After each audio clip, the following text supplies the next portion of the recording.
Scott, we, okay, wow. Do you like that addition? Now it plays that so that we can't record without your knowledge. It plays that. There you go. Anyhow, we have some people traveling today, and one other thing to add to your prayers of Thanksgiving is Cheryl Thorpe's daughter, Taylor, who's a wonderful young lady. Some of you have met her in person.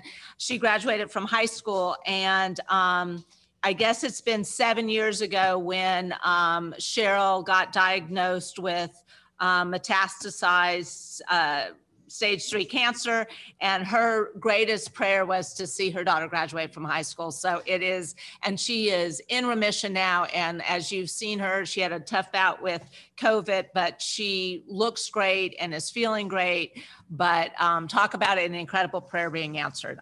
And she is just so thrilled for this weekend. Sorry. Yeah, and for those of you that missed it, by the way, she's got a systemic cancer, and she was so worried. She went in for a doctor appointment. She wasn't feeling well. And he told her, not only do you not have this recurrence, but we're taking you off of maintenance chemo because everything looks clean. It looks so good, which we didn't even dream of asking for, because it is so unusual with what she has. So, yeah. Yeah. So, a wonderful weekend for her. So she just wrote me a text to remind me that I better record it because she wants to listen to the last week. This is the last week of Daniel. And next week, we're going to start the book of Acts. And so we have been in the Old Testament for a while, and we're going to go back to the New Testament. And one of the things I was telling Scott, we have been going, 500 years here, 300 years here.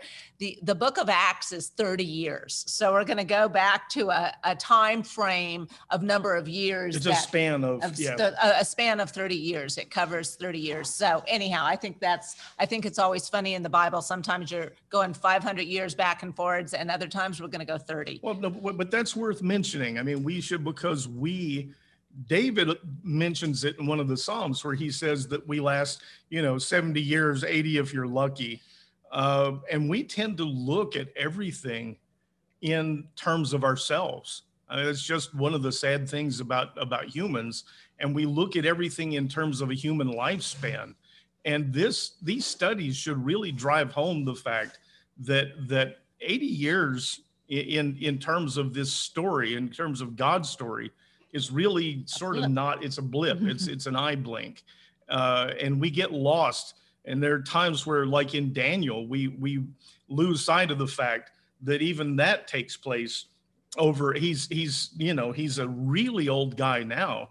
And all this stuff that we study in a matter of weeks takes an entire lifetime. And then the prophecies go down, hundreds and thousands of years. So the last week, just to catch us up, last week we started with 10, 11, and 12. 10, 11, and 12 are all one vision. It's believed that Daniel is in his mid-80s. Some people actually believe he's in his early 90s, but mid-80s, early 90s. And this is his last vision. And it's where he was standing on the bank of the Tigris River with other people when this vision started. And it said that, I think it was 10:7, only I, Daniel, saw the vision. The men with me did not see it, but a great terror fell upon them, and they ran and hid themselves. And so what he has been doing prior to this vision is he has been praying and fasting for 21 days. And we talked about that last week. And an angel or a heavenly messenger appears to him and had told him that God had heard him from day one. He heard him 21 days ago when he started praying.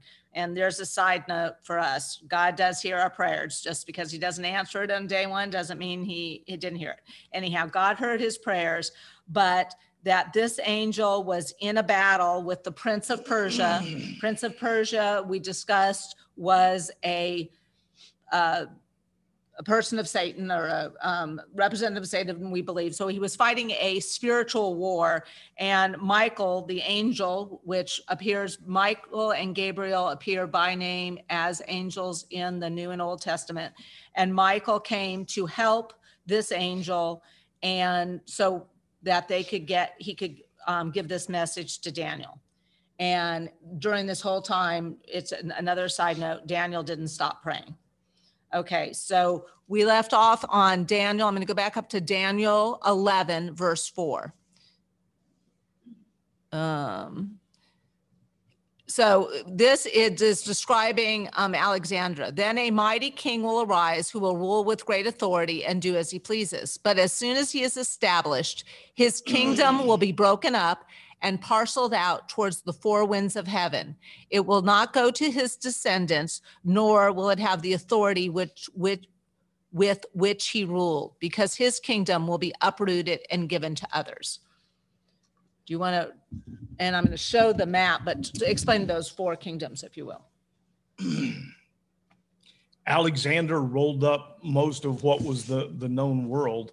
I say that out to India, but the area that we really talk about a lot, there is big sections of Europe, and then on down through what we call the Holy Land into Egypt, and then over to the east, Iran, Afghanistan, all the way over to a little bit of India, even to the east. He rolled all that up. And then, as we've said many times, he dies unexpectedly at the age of 32 or 33. And his four main generals sort of divide up the kingdom. They, you know, it's one of those silly things where people act like it's going to be four rulers and they're all going to just take their own part and get along. And immediately they begin warring with each other, but they divide up into sort of a north, south, east, and west, especially if you look at it in relation to Israel, in relation to Jerusalem. It's north, south, east, and west. None of them have the power that Alexander had. And so we see these older prophecies then coming true. And you want to show the map? Yeah, the map may help some people. And so what I'm going to do is I'm going to put up a map, because the rest of 11 talks about the kingdom of the south and the kingdom of the north. I'm going to read Daniel 11 verses just 5 through 7, I believe. And I want you to look at this map when I'm doing it, and then we're going to talk about this. But so Daniel 11, 1 through 35, that section of the Bible covers 200 years of prophecy. And we're not going to go through all the minutiae because it's a huge history lesson, but we're going to go through the first part so you can understand the accuracy of it. So with that, share screen, and I'm going to share. Okay. And so when we talk, you can see where Israel is on this map. The northern kingdom is, how do you say it? Seleucus. And the southern kingdom? Ptolemy. Okay, so those are the two that you're going to listen to. It's Egypt, North Africa. Okay, so I'm starting at verse 5. The king of the south will grow strong, but one of his commanders will grow even stronger and will rule his own kingdom with great authority. After some years, they will form an alliance, and the daughter of the king of the south will go to the king of the north to seal the agreement. But his daughter will not retain her position of power, nor will his strength endure. At that time, she will be given up along with her royal escort and her father and the one who supported her. But one from her family line will rise up in his place, come against the army of the king of the north and enter his fortress, fighting and prevailing. So those, I'm just going to read, those are just 2 verses. So, and remember, he is giving this to Daniel before Alexander even takes over. And this is talking about the kingdoms after Alexander. So one of the books we use, I think I told you, as a preparatory study, we did the handwriting on the wall. And I'm going to read what these 2 verses mean. and to me, it's amazing. These two kings, so this is the king of the north and the king of the south, were constantly at each other's throats. In those days, they had an interesting way of handling disagreements. If you were the king of the south and you weren't getting along with the king of the north, you take your daughter and offer her to the opposition. They used to marry their daughters off like a peace treaty. So the king of Syria, who called himself Antiochus the god, decided to make a treaty with the king of the south and marry the daughter of the king of Egypt. One small detail, he was already married. No problem. He divorced his wife and married the daughter of the Egyptian king anyway. Now, the wife of Antiochus didn't like that one bit, so she murdered his new wife and all her attendants. Guess what the king did? He took his wife back. As soon as they were remarried, she poisoned him. Just as the verse is said, everybody involved lost. King's daughters, all of her attendants, and the king himself. The whole peace treaty attempt was blown away. However, the brother of the murdered Egyptian princess, verse 7, one from her family line, started another war with the king of the north and won. Egypt and Syria were again at each other's throats, and the battle was fought on Israel's soil. Poor Israel was always caught in the middle, and it didn't seem possible that peace would ever come.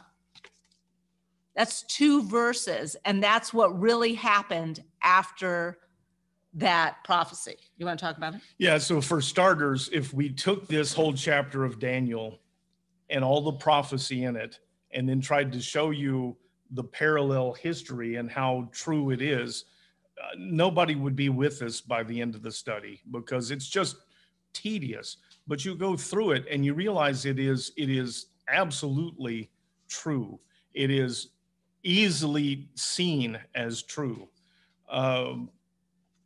And there's just one good example of, the very beginning of it, how long it takes to verify and validate what the prophecy says. But you go through them and it's uncanny how accurate.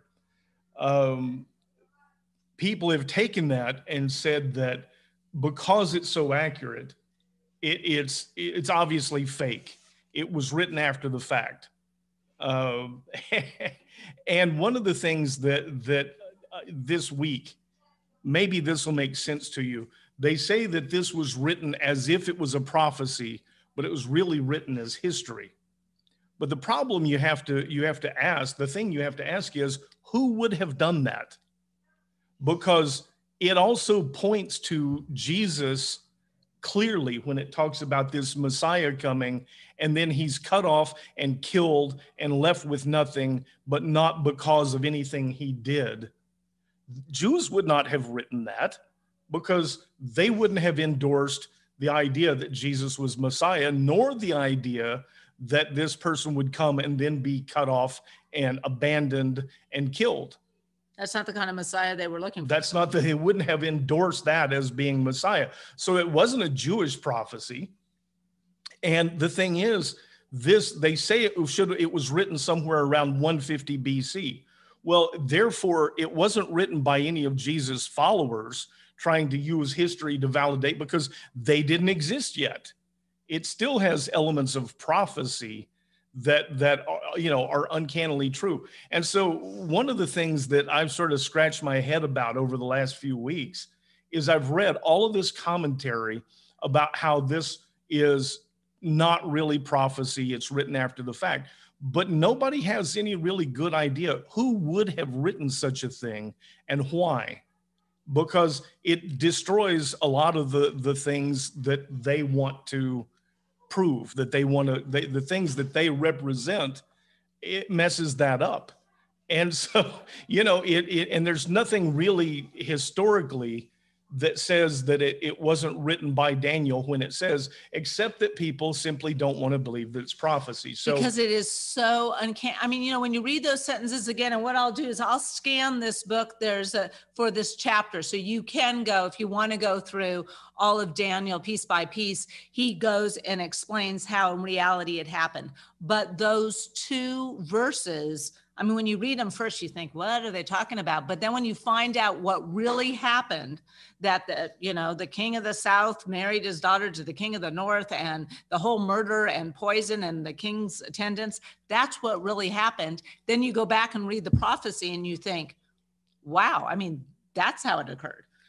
The other thing that came out, what Mary just read, is if you could see the map. I know those things come out small for a whole lot of you on Zoom, but what you have is this area up north where this guy Seleucus is, one of Alexander's generals, his descendants. And then down in the south, we have northern Africa, Egypt. And right in between, there's this little skinny section of land, and that's Israel. And Israel sits sort of at the border of these two warring factions for hundreds of years. And one will sort of be ascendant, sort of take it over, and then another one will push back. But Israel sits right in the middle of it, and they just take the brunt For 200, this is 200 years. Yeah, they the old joke, did you ever see two dogs fight over the same bone? Yes. Well, did you ever see the bone fight? No, the bone is stuck in the middle between the two big dogs. And this was the other thing that I've stressed, and Mary and I talked about it this morning. When you look at Daniel, you can't ever lose sight of the fact that this started as a prophecy about these great events and these great kingdoms that come to pass that lead to the eventual birth of the Messiah, Mashiach, of Jesus. And after some of them have sort of taken place and it's been established, then he gets this other vision that points much further out in the future to this time that we think of as the end time. The Jews refer to it, the Old Testament calls it the time of wrath. But I also realize, first of all, we need to keep that in mind. As you study Daniel, you always want to look that it points with uncanny accuracy. And it talks about events that have to unfold that lead to the birth of Messiah. And then there's this period of time in between there and what we call the end times. And the one point I wanted to make today, above everything else, a lot of people get frightened. They get worried about this talk of an end time. And I stress the Jews don't refer to it as the end time. That's not what it is in Hebrew. But we looked at where Daniel gets this revelation about the 70 weeks, which we understand as weeks of years, 7 years. And one of them is reserved for this end time, this last one. And it says, and if you remember, I hope you do. Do you have the verses? I have verse. So I'm in Daniel chapter 9, verse 24. 70 weeks are decreed for your people and your holy city. So first of all, he's talking to the Jews. 70 weeks are decreed for your people and your holy city to stop their transgression, to put an end to sin, to make atonement for inequity, to bring in everlasting righteousness, to seal up vision and prophecy, and to anoint the most holy place. You have to look at this book as a whole. You have to look at it for what it is. And Daniel gets this last revelation, and it says that these 70 weeks, these three big events are necessary to usher in these changes. One of them is the people of Israel, the temple being rebuilt and the people going back. It's been prophesied, it has to happen. And then there's the coming of Messiah. But you notice what he says, 70, they say weeks, but 77s have been decreed for your people, for the Jews. This is a Jewish prophecy. And to do things like stop sinning, to put an end to iniquity. And you think, well, none of that happened. And no, it didn't. The fact is that Jesus, and like in John's revelation, we see it, But Jesus talks about coming back. And when he returns, he's going to put all this stuff straight. In between, we hear in Daniel's prophecy, it says that the sinners are going to keep sinning. People are going to keep doing really lousy things. It doesn't stop. And it's in the prophecy. It tells us what to expect. That's one of if you listen to the recording I made this week, is that I somehow got the idea that I was going to set a bunch of stuff straight politically. I'm not. But this is a prophecy that points down to Messiah. And then it points to this time in the future when he returns and set things right. And it's not going to happen until then. Things are not, all the end of iniquity, the end of sinning is not going to happen until then. Now I want to get down to the one thing that I'm trying to bring all this together. Starting especially back, those of you who remember in the 70s when that Left Behind series came out, it wasn't even a series then, it was a book. But a lot of people get worried about this end time. We don't like to think that things that are important to us will end. It is, in every sense of the word, it is a beginning. It is a time where a lot of the things that we see, a lot of the injustice, a lot of the weird stuff that we see in politics, a lot of the, people, just man's inhumanity to man will be set right. And instead of being an end time, it's like all of this stuff gets distilled to, it comes to a head and it's ended. And there is this new period. Don't lose sight of that. We get hung up. And I listen and I read people all the time who think about this end time as if it's the end of humanity. It is the beginning of humanity. So with that, you want to move back into Daniel? Okay, so we're at, so like I said, 11 all the way to verses 1 through 35 cover 200 years. So it covers the time after Alexander. Then when he starts on verse 36, the vision goes forward and it's basically 2,000 years plus, because this is the last week. This is the last 7 years. This is I don't know how to word it. Everything comes to a point. Everything Right. comes to fruition. And anyhow, and then he talks about it at the end of 11, but I'm going to start off at chapter 12. So we're now in the end of Daniel and chapter 12. At that time, Michael, the great prince who stands watch over your people, will rise up. And we're going to stop there for a minute. One sentence, but listen to what that says. This is this time in the distant, it may be near future, but then it was distant future. I don't know. I'm just saying it was a long time. There's my comment about us tending to look at things in terms of human lifespan. This is over 2,000 years. We place great importance on time and trying to bundle thing into a tight little package. It's in the distant future. But he says at that time, Michael, the great prince who stands watch over your people. And this is one of those verses that jumped out at me and has for so many years.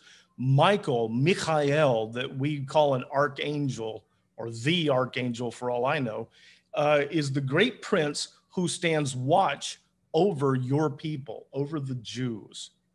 He is somehow dedicated to keeping watch over this group we call Israel, we call Jews. So it's a tremendously big statement that just gets passed over in this. Does that exclude the rest of humanity? Gene is asking, does that exclude the rest of humanity? And this is where I take great pleasure in saying, I don't know, really, because we're not told. What we are told, if you remember last week, that there is this, it refers to the prince of the power of Persia. It refers to Michael, as a prince. In what realm? I can't tell you. Does Michael do anything else? I don't know. But what this does indicate, it indicates that he does and has looked over the Jewish people, and is, is it exclusive? I went through that whole thing on systematic theology for a reason, because people like to come up with rules about how all of this works. We don't know. What we do know is there is this being, Michael, that means who is like God. And it's his place to watch over Israel, those people. I have to believe that there's someone who watches over us. We aren't told, but it does give us a little glimpse behind the curtain to understand, as I said last week, there's more here than meets the eye. I don't know the answer to that, Gene, and we're not told. We can come up with stuff, but I don't really need a rule about how it functions to look at this and say, this, I'm going to take it to mean what it says. There will be a time of distress, the likes of which will have not occurred from the beginning of nations until that time. But at that time, your people, everyone whose name is found written in the book, will be delivered. And many who sleep in the dust of the earth will awake, some to everlasting life, but others to shame and everlasting contempt. Can I stop there for a I minute? knew you were going to stop there. Okay, so she knows me that well now. So this describes a time where those who have, sometimes it even says in the Hebrew, it even says they've stumbled. It means they've died, but I sort of love that imagery. They've stumbled and fallen, but they get back up like weebles. I should not have done that. But they have fallen. It says they rest in the dust, but they'll arise to everlasting. Have you got that verse? And many who sleep in the dust of the earth will awake, some to everlasting life. Some to everlasting life, and others to shame and everlasting contempt. Once again, we argue, by we, especially theologians, people, you just asked me for how does that we don't know exactly how it works. We don't know. And the imagery of fire, we're told that that's the way it ends, with not with a whimper, but with a bang. But this idea of fire at the end, but we don't really. I think that we probably don't have the ability to comprehend the real rules behind all these things. But it says that some will rise to everlasting shame and condemnation. And we talk about hell. We talk about in some places they talk about Gehenna, which, had to do with a place that actually existed. But it is this idea of separation from God that should terrify people. The specter of punishment. I love the way this is phrased, because some will rise to everlasting, what's the first part? Some to everlasting life, but others to shame and everlasting contempt. Shame and everlasting contempt. This is in the Berean. But this clearly still is talking about a separation from God, a separation from each other. Jesus talks about separating sheep from goats. This is a hard teaching. And I've thought about this a lot since last week, since I sprang all the other stuff on you about the angels and the powers and everything you go on. There's a point where Jesus delivers a teaching, and he had a lot of people following him. It wasn't just 12. He's got a lot of people. And he gives this teaching about you have to eat my flesh and drink my blood. And people listened to that and said, wait a minute, hold it. I'm unclear about the whole flesh and blood thing. All right.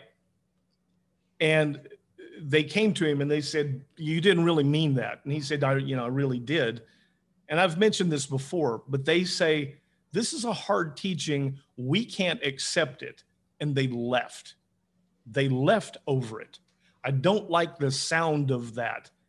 And later, Jesus goes to the 12 and maybe there are others, but specifically the 12. And he says, so are you going to desert me too? Are you going to leave over this? And Peter, and I know I did say this now, but he says, where else would we go? You have the keys to life. You're the Messiah. Where else would we go? This right here, this verse, however you picture, and I'm avoiding it, not because I don't have ideas about it, but because it separates so many people here and now. People have an image of the afterlife and refuse to accept any other. But what this says is that many who rest in the dust will awaken, will arise to eternal life, and others to everlasting shame and condemnation. And this separation from God in its way is more terrifying to me than any other image that people have for, hell, Gehenna, any of those things. And it's right here tucked in. People pass over this reference most of the time, but it's a pretty amazing revelation here in the middle of Daniel. And he is telling, and later Mary's about to get to it, but he is saying that these ones who have stumbled, these ones who have died and rest in the dust will arise. Then the wise men will shine like the brightness of the heavens, and those who lead many to righteousness will shine like the stars forever and ever. But you, Daniel, shut up these words and seal the book until that time of the end. Many will roam to and fro, and knowledge will increase. And pause there for a minute. This is this idea before what we call the end times, before this sort of fruition of everything. Many will roam to and fro, and knowledge will increase. Now, I don't know why, if you're writing a fake prophecy after the fact, why would you include something like that? But a lot of these things that are tucked into these prophecies, if you look around and you think about it, no one could have guessed that people would travel to and fro the way they do right now. And knowledge will increase. We have increased at a pace that couldn't possibly have been foreseen during that time. It's not just the increase in knowledge, but it's increasing at an increasing rate. And it's just these little things that are dripped in here about times, long in the future, near this time of wrath. Gene has a question. But if we're looking at it from hindsight. I mean, we're looking at Daniel from hindsight. Yep. He's taught. But if I'm living with Daniel and I read this, I have no idea what he's talking about. I mean, I'm having trouble now in hindsight. Right. What it's doing. But if I'm in Daniel's time and I hear that some of us are going to come up and be shining in glory everlasting, and others of my brethren are going to die in shame for everlasting life, of course you're scared. Oh yeah. But think about it, like you said, when Daniel got this vision, that the whole chapter 11, when he got this vision of what was going to happen kingdom after kingdom, he couldn't envision those next 200 years. And so, and I'll tell you, prophecy like Daniel and Revelations have always been books I want to avoid because, I don't even want to understand them. They seem too complicated to me. I told Scott, I said, this has been such a joy for me because at the end, I mean, if I get nothing else, we know because so many of these prophecies that are in hindsight now have come true. So we know that it is truth. And the parts we don't understand, like what heaven and hell are going to be like what the last 7 years are going to be like, or that end time period or time is going to be like, we don't know what that's going to be like, but we know it's true. And the biggest thing we know that we can't forget about Daniel is, spoiler alert, God wins. I mean, that's the spoiler alert. So we can worry all we want, but God wins. And so I was telling, some of you guys might have read or seen, I forget the guy's name, Alcorn, I think his last name. he's written a book on what heaven's like, and it's like this thick. And, I'm so intrigued. Okay. So I read, and, I could get through like the first chapter. It's the most painful book I've ever had to read. But I think to myself, but he's got it's like systematic theology. He's got all the rules. He's gone through the Bible and he's decided he knows what it all means. And he knows, if you're going to see your spouse again, he knows about the dogs and the cats. He knows about everything. And when you think about it, really above our pay grade, guys. And the part of the clue to us should be, if you really knew perfectly what rules God has established, what would you do with that knowledge? What would you do with it today? Nothing. I still, I still have people that I should be looking out for. I still have, people that I should be telling. I live my life the same way. What's neat about this, and I'm going to go back to something. I might as well. I started with this, and some of you weren't here. I'm going to maybe tie it back in to remind you. I fish. I flounder. And you go out at night, and the flounder lay on the bottom, and they lay in the sand, and they disguise themselves. And we used to go out, and we always were in a hurry, so we'd start before it gets really all the way dark. And you can't really see. The water's cloudy because sunlight. So we'd be poking at things, rocks and just dips in the sand and grass, and we're just poking everything, all right?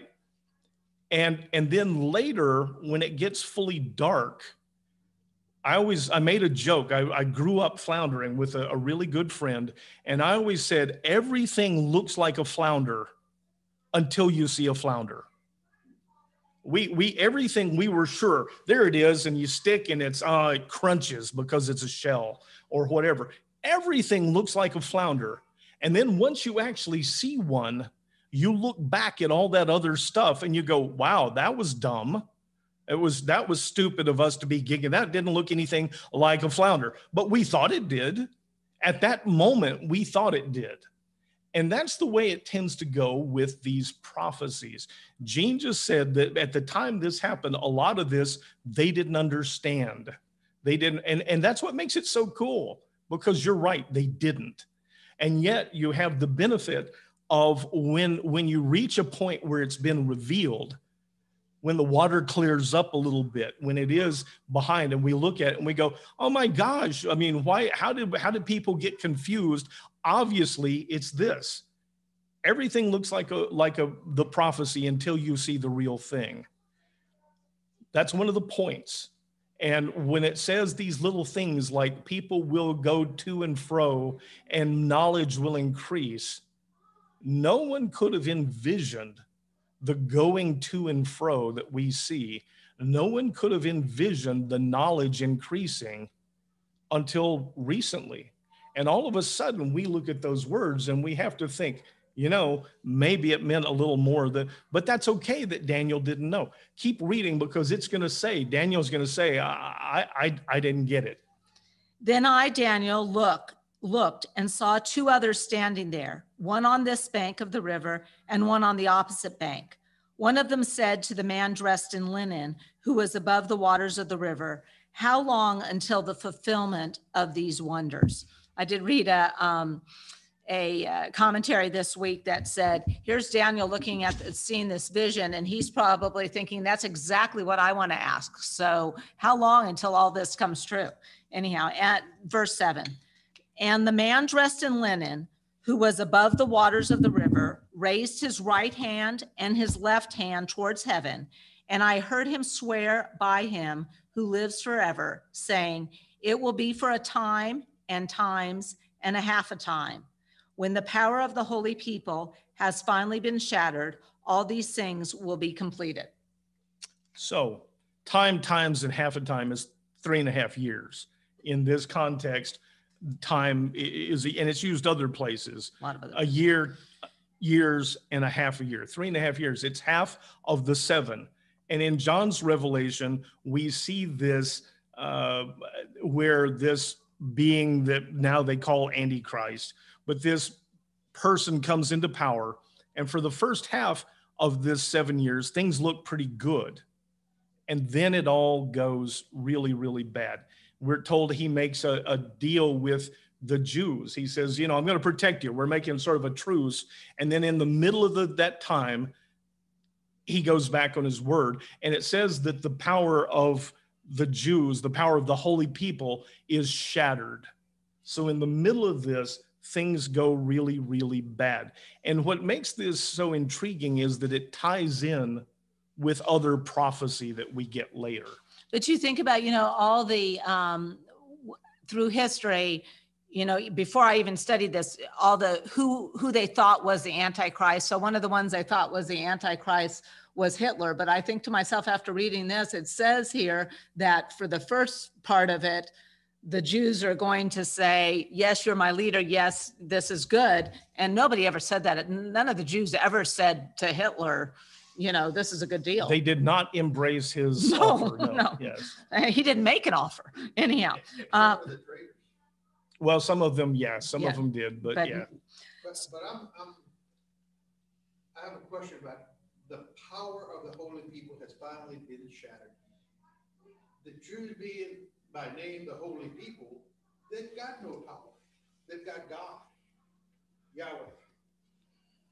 So are we talking about God's power being shattered? No, No. not, and Gene is saying, it talks about the power of the holy people being shattered. Are we talking about because they have no power except through God? So is it saying that God's power being shattered? It certainly, I'm trying to think about how to say this because it almost appears that way.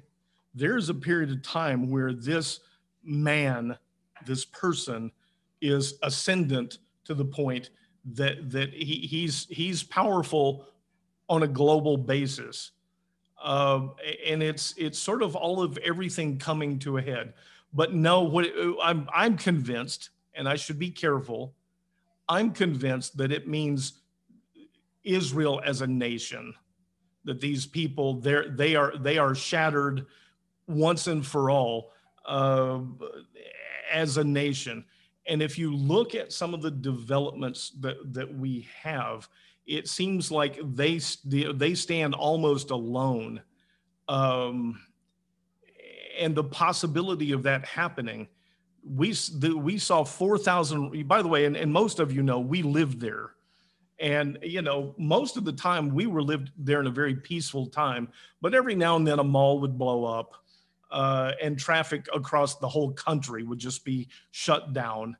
But these rockets coming into Haifa, in a single day, if there were 14 rockets lobbed over the border into Haifa, and it was not unusual. And in this last escalation, there were 4,000 rockets. And somebody said, what happens This last couple of weeks. What happens? Yeah, last couple of weeks. If someone launched 4,000 rockets at Paris or Madrid, would you say de-escalate? Would anybody tell them? And yet it seems like people continually line up. And we see a lot of that going on, that people line up against Israel. It is uncanny that they should have lasted as long as they have under. But as you started to say this, everything looks like a flounder until you see the flounder. Exactly. So Scott Doe is not predicting how this works out, but it will work out. I mean, the thing I think you walk away with, Daniel, is we don't know what this last time, the end of times looks like, but we should know because of these other prophecies that have come through in just incredible detail that no one could figure out how it would look, that when we look back, it'll look like that. And we're almost to the end of this. I'm going to digress just for a moment because people really worry about this end time stuff. And we learned some things, and you learn some things through the language, but you're all familiar with the term Armageddon. It gets used now as sort of a generic, like when something really, big war type thing. It's like an Armageddon.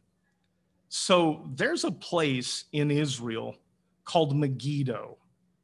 And it's sort of centrally, it's been important over the years, Megiddo. And Har, the word Har means the hills. Har Megiddo is the hills are surrounding Megiddo. And if you look at where it is in the hills, some military strategists have said that if the Middle Eastern people wanted to really come in and finally end Israel, the most logical place is from Syria to come sweep down around the bottom of the Sea of Galilee and across the plains out of the hills next to Megiddo and sweep in on them. They said, if I'm a military strategist, this is how I would do it. And this big final battle in the plains there under the hills of Megiddo that's described is Har Megiddo, is Armageddon. We changed language, but that's all it really means. It talks about this battle taking place under the hills out on the plain in front of Megiddo. It's not as mysterious as it sounds. It's not this thing that we can't envision. Military strategists have said, this is how I would attack Israel. I would sweep in with tanks. I would come around out onto the plains of Megiddo and spread out from there, because there's a natural pass through the mountains right there at Megiddo. So the more you look at this, the more I look at it, the less interested I am in it. The end times, I just don't think about it. Okay, I mean, I know that some of these things we're told will come to pass, but we're also told in the end, God wins. You want to finish up the book? Yes. I heard this. So I'm on verse 8 in chapter 12. I heard, but I did not understand. So I asked, my Lord, what will be the outcome of these things? Go on your way, Daniel, he replied, for the words are closed up and sealed until the time of the end. Many will be purified, made spotless and refined, but the wicked will continue to act wickedly. None of the wicked will understand, but the wise will understand. And from the time the daily sacrifice is abolished and the abomination of desolation set up, there will be 1,290 days. Blessed is he who waits and reaches the end of the 1,335 days. But as for you, go on your way until the end. You will rest and will rise to the inheritance at the end of these days. Woo. So we have this final thing. Daniel says, I heard this and I really didn't understand it. So what is it with us that we think, why wouldn't it be? And he says, could you at least tell me the outcome? I mean, what happens here? And he tells him, I'm sorry, your hour is up, Daniel. You go your way, go on. You've heard all you're going to hear. The prophecy, it's all sealed up until the end time. Now, here's another kind of along the last things that I want to talk about. When you read people telling you exactly what's going to happen in these end times, you go back to this, and he says, it's sealed up. Until the actual time comes, nobody's going to know. You're not going to know what's going to happen. Why would you listen to somebody else who says, I've got it all figured out? Let me tell you what's going to happen here at the end of this time. Because we're told over and over again. And later on, Jesus says, no man knows the hour of the day, and don't really spend your time on it. And yet, it's like a cottage industry. There are people making lots of money writing books on how this is all going to play out. I love that last verse. And as far as how it ends, the message it says for us as the angel told Daniel, but as for you, go on your way until the end. You will rest and you will arise from your inheritance, and you will arise to your inheritance at the end of your days. Yeah. 3 things. Go on your way. You're going to end up dying, and you're going to end up getting your inheritance. He does throw in the thing about the 1,290 days and the 1,335. That's uncannily, precise. And I love, can I read this one paragraph here? This says, we know in the middle of the tribulation period, so halfway through the tribulation period, it's supposed to be 1,260 days. Okay. But listen to this gentleman. I think it's funny the way he wrote it. We know that in the middle of the tribulation period, the abomination of desolation is set up. Previously, we saw a lot of numbers in this book, and we tried to make them all fit together. But the 1,290 days does not match the 1,260 days we've seen before. I'm asking, Lord, where did that other month come from? Then we are told that the end will come after 1,335 days. That's 45 days difference.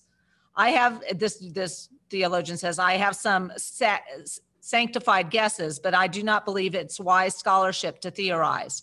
It's not hard for me to understand why Daniel said, I heard, but I do not understand. God has a plan, and when he's ready to reveal it, he will. So if we're going to tie all this together as in 7 minutes. It won't take that long. We'll get out early today. We see these predictions, these prophecies, and we should be strengthened by them. We should look at the fact that this is a long unfolding plan. And we see the pieces of it that come to fruition. And the message at the end is, Daniel, in the end, God wins. You will be brought forward. You will, you'll rest for a while, and then you'll arise. And it's a beautiful thing. What it should do for us is strengthen us. If it does anything else, we've missed the point.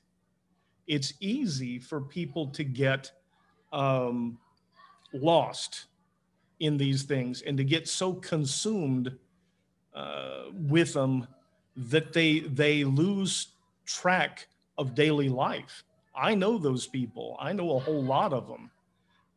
And they either speculate or they become so consumed with it that they think, oh, this is the end, and they just shut down. It's there to reassure us. It's there to strengthen us. The uncanny accuracy, Daniel sits at this sort of pivot point, but the accuracy of it and the fact that there's another part at the end that we go, I don't see it. Well, neither did Daniel, and that's okay. At some point, people are going to look at that and go, oh, yeah, we were told this was going to happen. And until then, it says, you're not going to. And the last couple of things on Daniel, just to take away from Daniel, remember, he lived over 70 years not at home, and he never got to go back. He ended up working with people that were difficult, but he did it. But he seemed like, and he was someone who always prayed, prayed and fasted, yeah. And anyhow, Daniel he looked for God. He sought God. He sought his word. He sought his advice. He looked for God at all times. And those are things that we can take. Briefly, we're going to Acts. I love Luke. The book of Acts is essentially, it is the second half of Luke. They were originally, the two things were originally published as one work. And then later they separated them. Luke, the book of Acts is Luke part 2. Luke deals with what happened through when Jesus, all the things he taught. And then Acts is Luke's account of what happened afterwards, how the people reacted to that. There is a lot of what we're taught that comes from Paul, from the Apostle Paul. And somehow a lot of what Luke relayed from Acts gets overlooked. I love Luke, so I'm kind of partial to Luke part 2 in Acts. And we're told about Paul. Paul's a lawyer. No offense, Gene, but Paul is very methodical. He's right. He's right, exactly. Paul is very methodical. And there's a point where Peter's writing, and he says, some of the stuff Paul says is confusing. But because of that, it gets misused. What we're going to see in Acts A lot of you are familiar with teachings of Paul because it gets stressed so much. But in Acts, we're going to see the closest connection probably to the words of Jesus in that first century church because it's relayed through Luke. Luke actually travels with Paul for some good periods of time. So we're going to uncover some things about that first century church, about that first period of early church that some of you, I have no doubt, may not have even been told, but we're going to see it through the eyes of Luke, which I favor. I'm finished. Any last words, Jane? Yeah. Daniel was taken away. He lived looking for God, prayed for his people several times. I mean, that prayer is loaded with not me, but me and us. But the end of it is just Daniel. I mean, the very last, I don't understand. Don't worry about you are going to be okay. Don't worry. The end game for you is going to be, where is, and how about my people? How about the rest of us? I think that what Daniel says is, because Daniel is you do bring up an interesting point in that he always worries about Israel, about the Jews, about his people, and he prays for them. What he says at the end, if you look real close, is he says, I don't understand. He says, can you at least tell me how all this comes out? And I think what I get from that is that he's still worried about but he does say, I don't get it. But I don't see Daniel in that. I don't see him worried so much about himself. He's got to be 90. Okay. Daniel's pretty, I think pretty solid with what his fate is going to be. This is not going to be in his lifetime. But could you just tell me how the book comes out? Could you give me the ending? And this is a good thing to end on, I think, Gene. I think you've kind of come to it. Could you give me the ending? And what he's told is no. Okay. The exact nature of this, the fruition of it is sealed. And that I think is so important. I kind of tried to say it earlier, but it is so important that this is not written like in a novel where you can skip to the last chapter. We're told you need faith. We are told that the purpose of this is to strengthen our faith and to bring us to God. And at some point, I think it wouldn't matter if you had a book and you had a chapter that told you, people would still go out looking for something else. At some point, we're called on to follow with faith. And we need this confidence, this faith that says, you know what, I'm okay. I got work to do. I'm not frightened. I don't live in fear. And I have things that I'm told I need to spend my time in. I think that's a good reminder to us all. It's a good place to stop. God, if I could ask anything, it's that you would remind us to seek you, to look for your guidance, to look for your will, to look for your direction for us. And sometimes we struggle to figure out what that is. I know that. I know I do. But there are other times where it's crystal clear. And I think sometimes that's awfully hard. Give me something else. And we look at these words and we see that there are things that are so much bigger than just us. They're so much larger than us. And yet we have a role. I'm always amazed that we have a role in these big things, that as small as we are, you pay attention to us. I'd ask that you give that spark in our heart that sets us to look for you and to look for the parts that we do play, and remind us to stay focused on that and to maintain that faith, that simple faith that says you have a plan and you're sovereign. Be with the ones that we petition for. Keep your hand on them. Follow us out of here and keep us in your hand this week. Amen. Amen. Thank you, guys. And I did send a link in the Zoom meeting things to the BereanBible.com if any of you are interested in getting the Bible, but you can also get free online. The New Testament and the Old Testament is free online, and you can access it that way. Yeah, they have it on the Berean site, but if you go to BibleHub.com, all one word, BibleHub.com, you can pull up any book, any passage, and there's a bar that has different translations, and one of them is BSB. But it's real easy to read it in the Berean and then click on the NIV and compare the two. But if you just want to read it in the Berean, that's what mine is always, that one little box on there is always clicked, and I read it. So you can do it either way. Okay. Thank you. Thank you, guys. Everybody have a good Enjoy week. your Thank you. Monday. Hi. Thank you. And thank you. Gene is saying, remember Memorial Day tomorrow.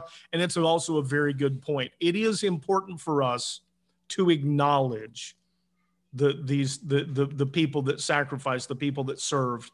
It's important for us as a people not to lose these kinds of traditions. It's an important tradition. So yeah, be mindful of that tomorrow. Thank you, Gene. Bye-bye, you guys. Have a good week. You too. Yeah. Thank you. Wow, I'm